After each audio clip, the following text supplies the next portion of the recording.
Hey everybody, this is the One Piece King here, and in today's video, I want to go and discuss about the the newest content that we got for Jump Force. Obviously, in the last video, I did discuss about the Kane and Galena DLC that is gonna be coming out for um I'm gonna say for this week tomorrow. Yeah, it's tomorrow because tomorrow would be the 27th. But we're getting Kane and Galena tomorrow. But as I've gone through, the feed of YouTube and everything, obviously, because I get bored, um, I've noticed that there's also been like little bit of like it's like a reaction sort of thing to the new content that's coming in for the game. And basically, what it is that we're finally getting the third character finally. Now, everyone was always kind of like hyped up that maybe the third character is Madara, maybe, but in all reality, it wasn't Madara. I'll tell you straight up, it was not Madara. Um, so that technically gets that out of the way. It was not Madara. Madara is going to be in the last DLC pack for Season 1. Um, but but with Grimmjow, or no, it was Toshiro. Sorry, um, with Toshiro being the final character, which I think that's pretty awesome. But it seems that the route that they're following for I believe it was his awakening was that it was the adult version of Toshiro Hitsugaya from Bleach, and it's kind of good how they're following that line because basically you have like you have all the Bleach characters came a long way, and it was during the Fullbring arc, which was basically the last and final arc of the anime series, but not in the Bleach series entirely. We do get to see where it was like a time skip of all the main Soul Reapers that we get to see mainly fight. um well, I mean, technically Ikaku in a way was a main fighter. He still is. I'm not saying he's not. He is. It's just you don't get to see him as much as you do like the other ones like Byakuya or Kenpachi or Renji. Any of those guys really. But the other ones are more like, hey, we'll show up to help if there's more guys, but after that, we're kind of out. We're kind of out of here. But we did get to see, a lot of, characters that looked a lot different and everything, such as Rukia, Toshido. Um, I mean, I don't know if Ikaku looked any different. I think Renji was there. Um, just kind of going through like most of the main people in the anime version of Bleach that had, shown their forms of a different like time skip basically. Although that makes me think we're probably gonna get a Kenpachi and Byakuya if we're going down that route, where we're going down the route with time skips, because that's the only logical thing I can think of really is that we're getting Byakuya and Kenpachi as like last and final Bleach characters. I don't know really, but who knows? Anywho, moving back to the content though, not only are we getting Toshido as the final character, but we can make a guess now that for the third DLC pack for season 1, the first ever character is going to be Grimmjow. That's at least what I'm thinking it's going to be. Is that it's going to be Grimmjow, and Grimmjow is going to be a literal boss.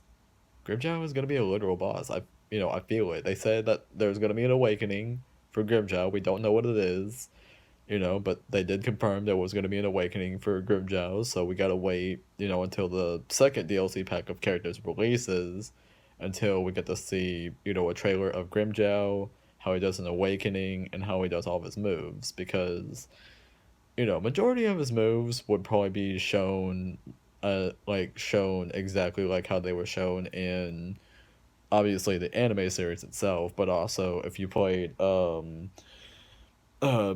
Soul Resurrection, Grimmjow kind of had a lot of his moves in there. But who knows? Maybe they might switch it up for Grimmjow. We don't really know. That's kind of like a big old mystery, really. Big old mystery. Um, but also, with the last and final thing to really discuss about is finally the rematch button. Now, technically, it's not like I really cared that much just yet because I didn't, I still don't have the game yet. I'm still, in the process of waiting to get that game, as a birthday gift really. That's like one of the things on my list to be honest, but but besides that point really, yeah, besides that point really is that is that with the rematch button though, it's kind of like a really good thing that Bandai now did it, like they are now releasing that and everything. Although I also think it's a bit of a bad thing because like I'm not saying that they should get rid of it completely now. I'm just saying like, they probably might have like rethought things a little bit like over. Like they gave the people what they want, gave them a rematch button for online matches and so. But but the thing is though is that even if you gave the people the rematch button, they get their rematch, but they still get their butt kicked. Like they still get beat down. And they get so frustrated at that because it's like either they get beat down the same way that they did like the first time, or they get beat down like even harder than it was the first time.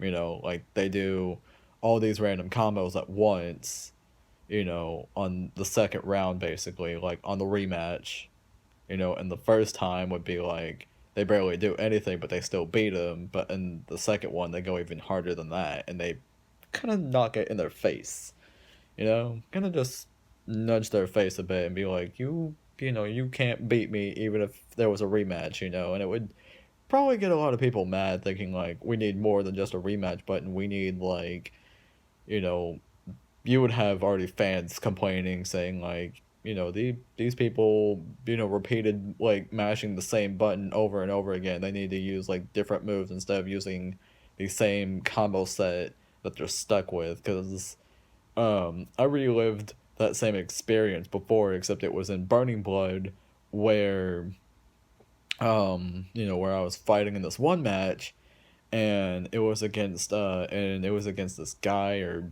girl. I'm basically expecting it to be someone of a kid or something, or somebody that just really didn't like have anything to do, because it seemed like what they originally did all the time was always using the counters basically, which not a lot of characters in Burning Blood have the counters. The only ones that do that I can think of on the top of my head is Aokiji and Shanks. Although there probably could be more, but but the ones I can think of on the top of my head is literally Aokiji and Shanks. And Aokiji's is whenever he turns, frozen solid, he turns frozen ice, you punch him, and he gets you, frozen up really bad. It's like kind of like a sheer cold in Pokemon, basically. Doesn't instantly kill you, but it's like it does a lot of damage if you do that.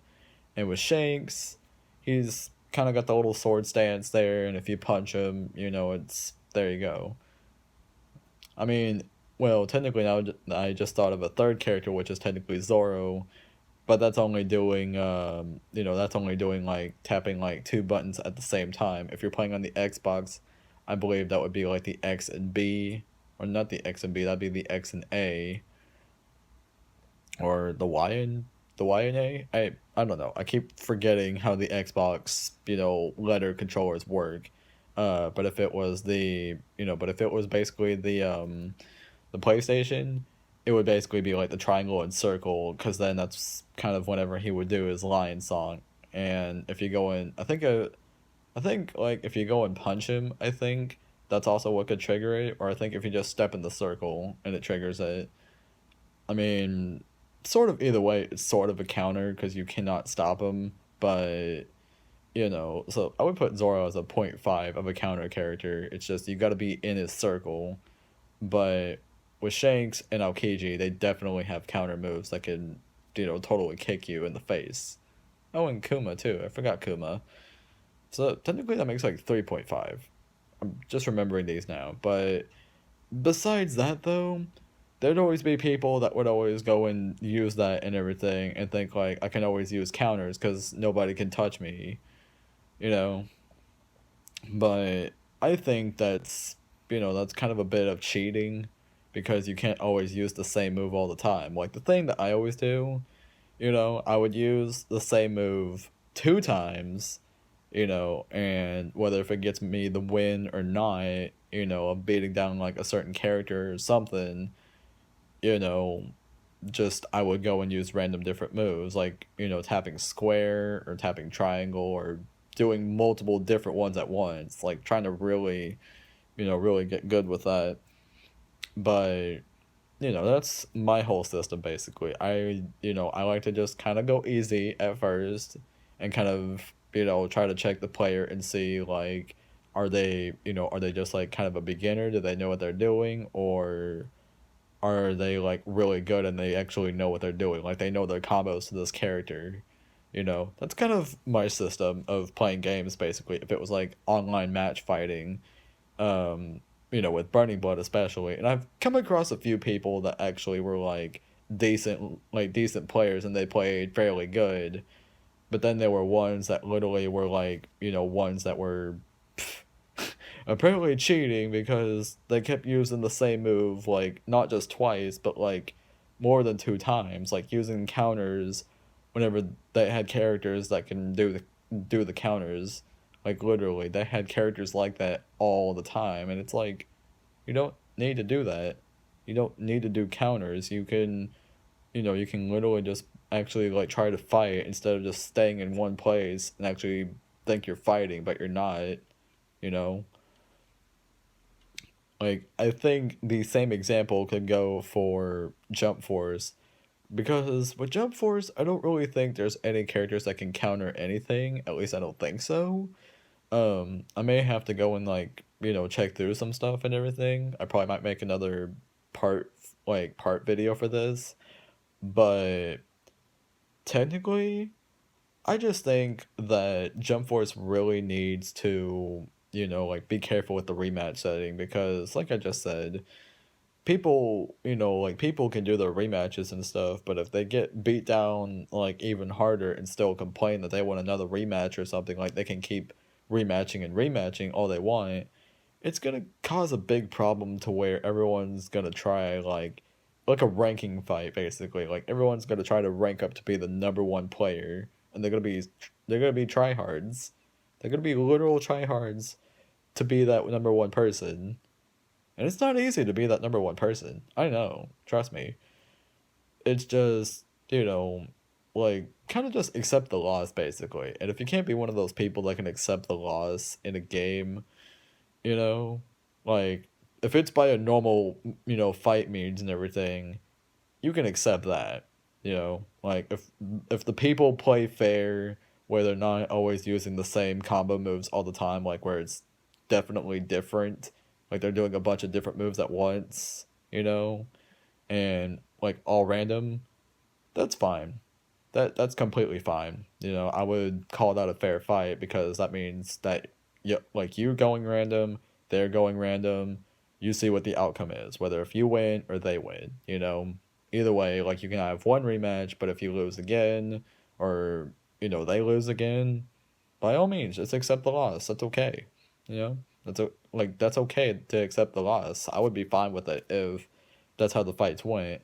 But if the fights turned out to be like people using the same freaking moves over and over again, like, whether they be counters, if there were some that I don't know, or if they're flat out like doing ultimate attacks or something at the same time, you know, like, just doing all of that and everything, like, that's kind of completely unfair because if, you can't really just beat the crap out of them all the time and they try to act like, I gotta win this when they don't really have to. It's more like just enjoy it.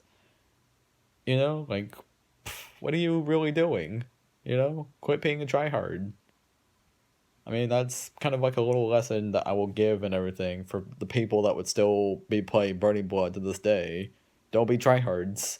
All right, you know, because yeah, there's a competitive little system on there to get, on the online rank matches to become number one. I get it, but in all reality, though, Burning Blood is kind of like, to me, Burning Blood is kind of just a dead game.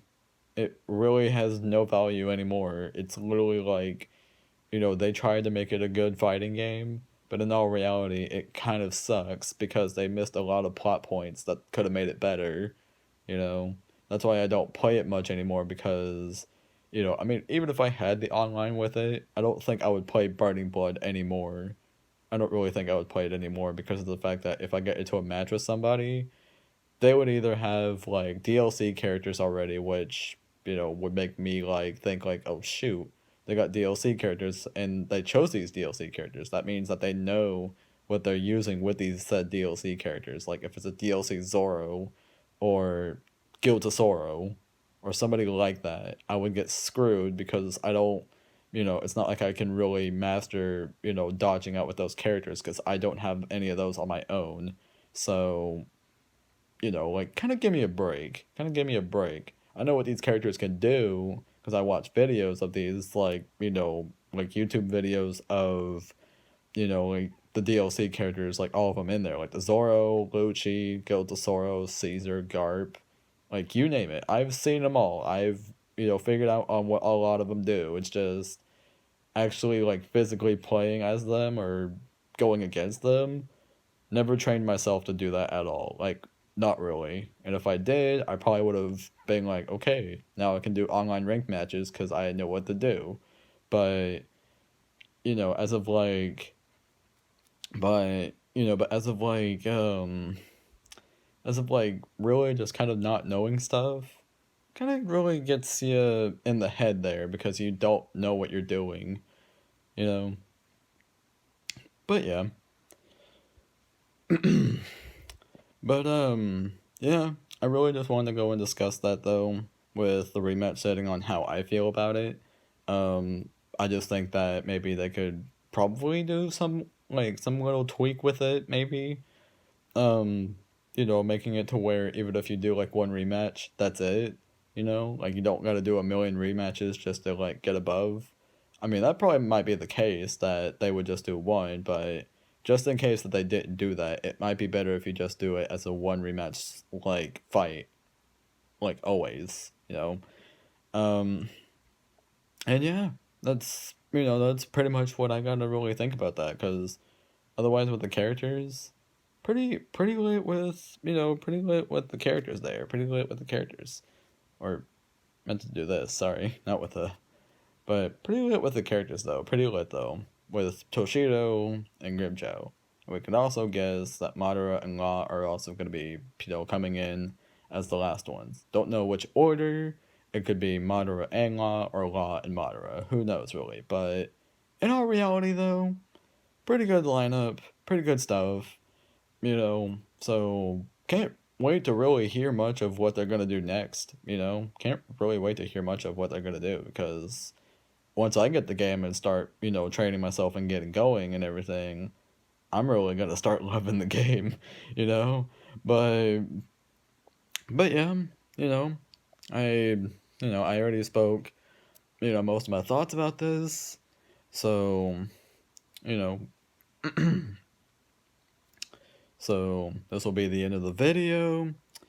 Subscribe to my channel if you haven't already, and like the video, and also make a comment on the video because I'm kind of curious to kind of see what your thoughts are on this because in all reality though, kind of kind of just a curious guy to know what the thoughts are with how people feel about the content or about like the stuff in general, like with the game.